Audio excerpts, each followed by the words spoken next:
美人鱼呢，可能在隔着屏幕的时候只觉得它美，其实它工作危险性非常大。如果让我妈知道我天天跟鲨鱼在一起游泳的话，她绝对不会让我做这个职业。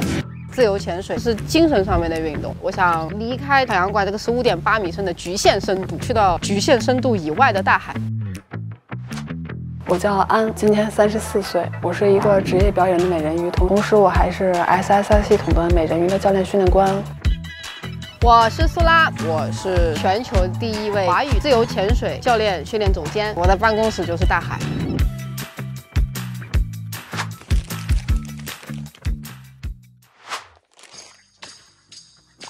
这就是我的在薄荷岛的自由潜水店，来，欢迎进来。这个是我们店的特色，就是凡是有学生有什么成就，比如说下了5米，比如说下了10米，比如说突破了自己的极限，就可以敲一下锣。因为撞了一下以后，全店的人都会给他鼓掌。装备间的话是比较小，但是小呢又是比较有条理，充分利用这个什么立体空间。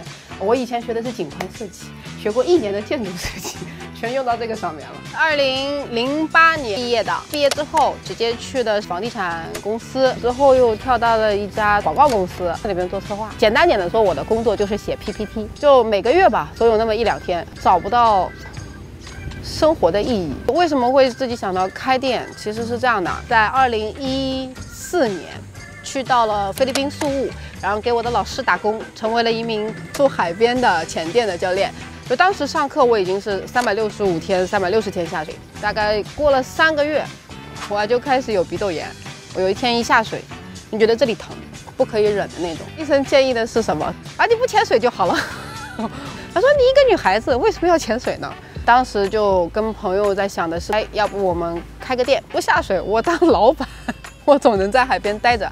我最开始做的工作是酒店管理，那也是我大学的这个专业。作为一个美人鱼之后呢，我在2015年的时候就已经开始接了很多的商业演出。2016年的时候开始做了全职的美人鱼教练。海洋馆或者是商业演出的机会会打电话找到我说，能不能让你们的徒弟过来表演几天，我们这边给多少钱。慢慢的我就开始开了自己的美人鱼商业演出的公司。现在我所在的这个海洋馆，它的工作相对轻松，每天早晨来了之后需要打卡，然后我们可能会聊一下今天的表演动作有没有是谁需要调整位置。我先跟他抢完了之后，我把球挂在上面。就我躯干动的时候，他是跟着一起动。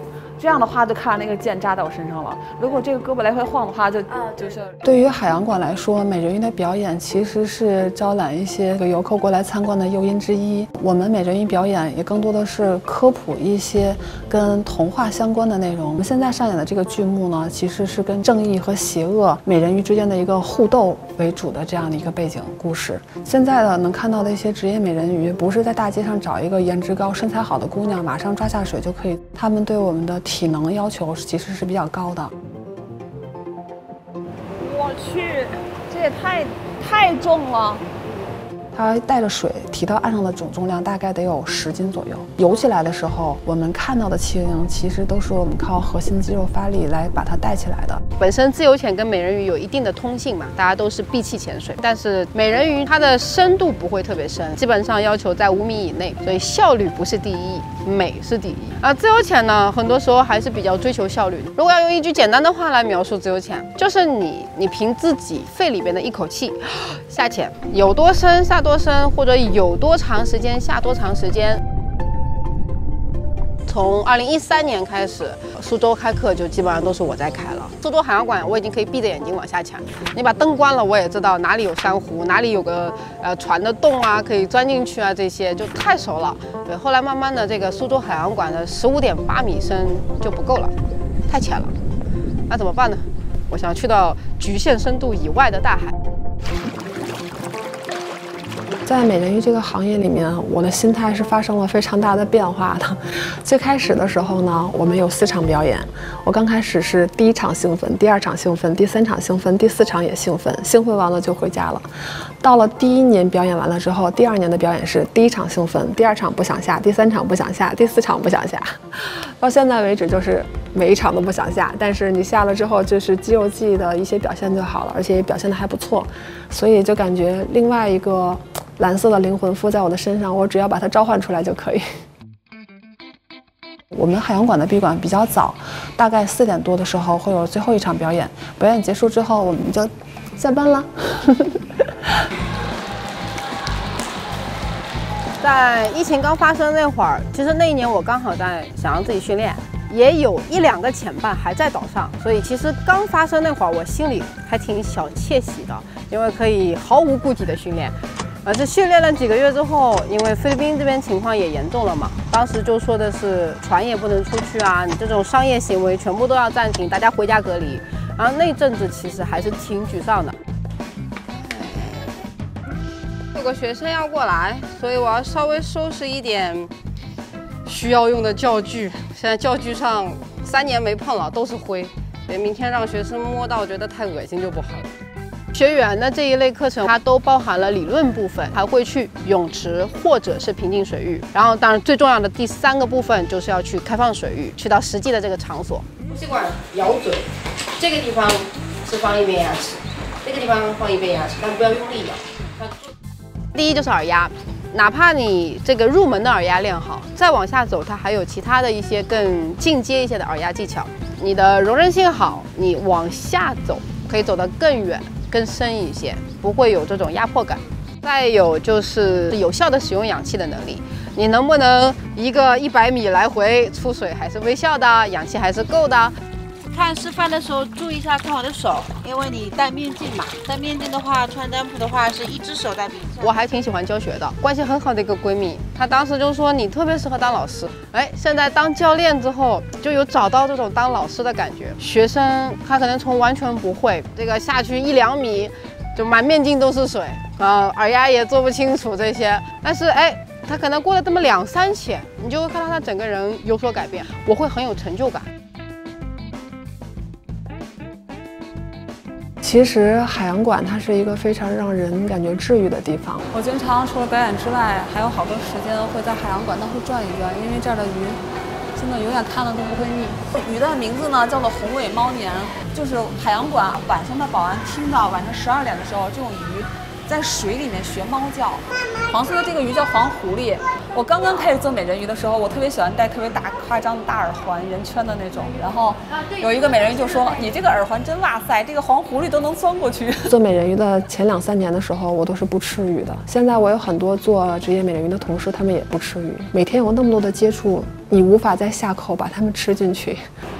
哦，这个鱼在海底祖公园里面叫 Dory。我外国同事叫我 Dory， 因为 Dory 是一个忘性很大的鱼。这个小 Dory 就是我。每天有4场表演，一场表演是10分钟的美人鱼和10分钟的芭蕾，这样有1个多小时的时间，你是完全浸没在这些水里面的。你的这些同事们，他们就在你的身边游，你游动得很丝滑，他们不会把你当作异类来看待，他们和你的距离简直就是擦踵摩肩，就好像我们斑马线过马路的时候一样，人挨人人挤人的一个状态。你很安静地去体会这一刻的时候，你希望能跟他们有更多的接触和了解，你感觉你拿到了一个没有人签证就可以去的一个新的国度。我第一次接触潜水是去一个海岛，当时出去的那一天运气特别好，潜在那个岛的深浅交界的地方，可以看到有光线，我们叫耶稣光，就看到那些光线射下来，它就射向那个无底的深渊，那种感觉我不知道，当时觉得好像就像回家的感觉。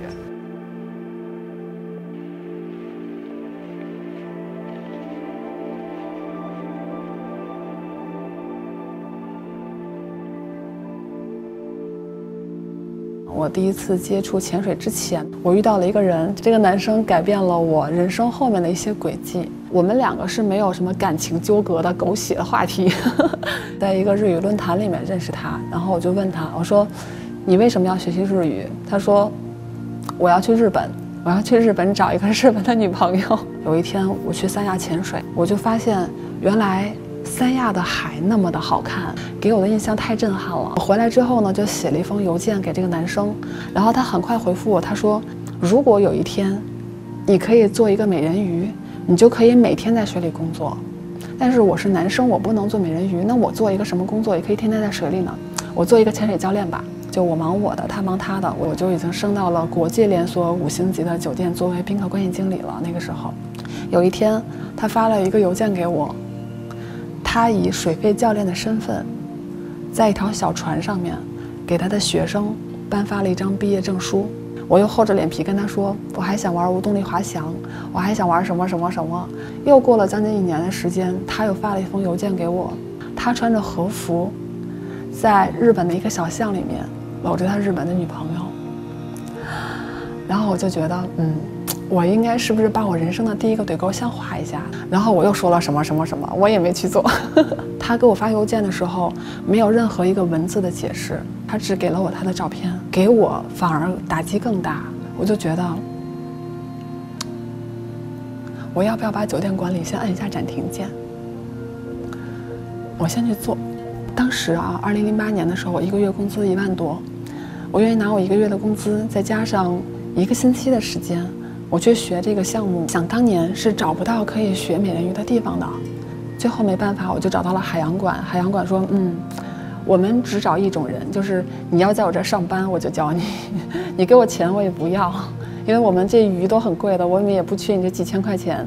我觉得酒店管理对于我来说已经证明我的能力了，如果现在按下暂停键，我觉得是值得的。如果有一天我老了行将就木，我躺在 ICU 的时候，隔着玻璃我的儿孙在外面看着我，我跟他们说，我曾经有一个梦想。那个时候梦想只能是梦想。我把工作辞掉，我认为我学得很快，每次要淘汰的时候都差点把我淘汰掉。我就想，我要努力把它做好，把我人生第一个对勾好好画清楚。我当时的想法是，有一天我能在这儿上班了，我就告诉所有的美人鱼，老子1个月的工资是你们半年都赚不到的，老子不玩了。但是在学习的过程当中，你会跟他们有感情，对这个行业很喜欢，你不舍得，所以我人生的第一个对勾一直画到现在，已经14年了。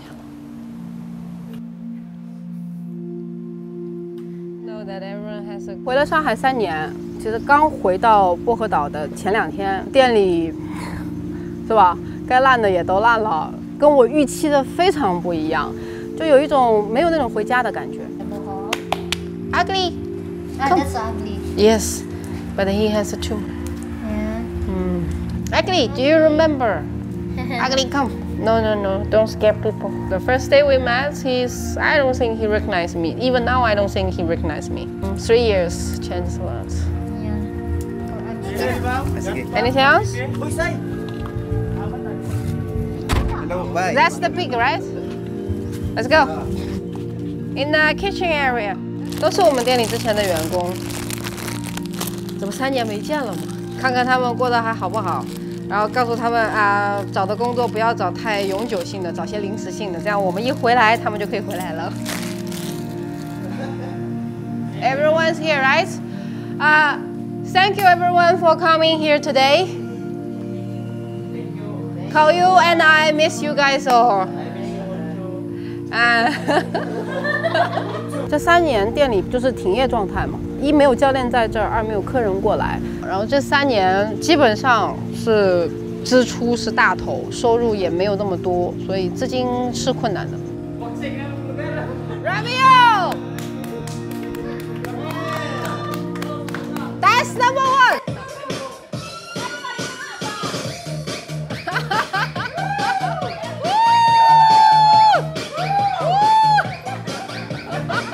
跟他们再相聚，会让我觉得薄荷岛又有家的感觉。就他们生活的非常简单，然后你基本上随便在路上看到谁，他永远是对你笑的。像有些地方，你要是拿摄像机对着他，人家会很反感。但是在菲律宾，你对着他，他一定是跟你比啊。You are the most handsome guy 。目前听到的消息是，电子签证应该是9月份，它就会开始实行。客人能够广泛的回来，其他的困难都是可以克服的，我觉得。Okay. 3. Cheers. Yeah, let's go. 又见面了，我是阿大。谢谢看到这里的你。在刚刚接手这支片子时，作为潜水小白的我，对于作品的想象仍然是一支关注职业本身的片子。两个同样从事水下职业的女生，一个在无限的海洋里自由的遨游，一个在有限的人造环境中表演。当时想到这个对比，就觉得很有意思。在拍摄的过程中，我渐渐发现他们有许多的相似点。两位主人公都曾经在生命的某个时刻意识到自己遇到了十分热爱，想要为之付出一生的爱好。我也渐渐发现了这支片子的真正核心。于是我想要展现在人生的分岔路口，他们是如何思考和行进的。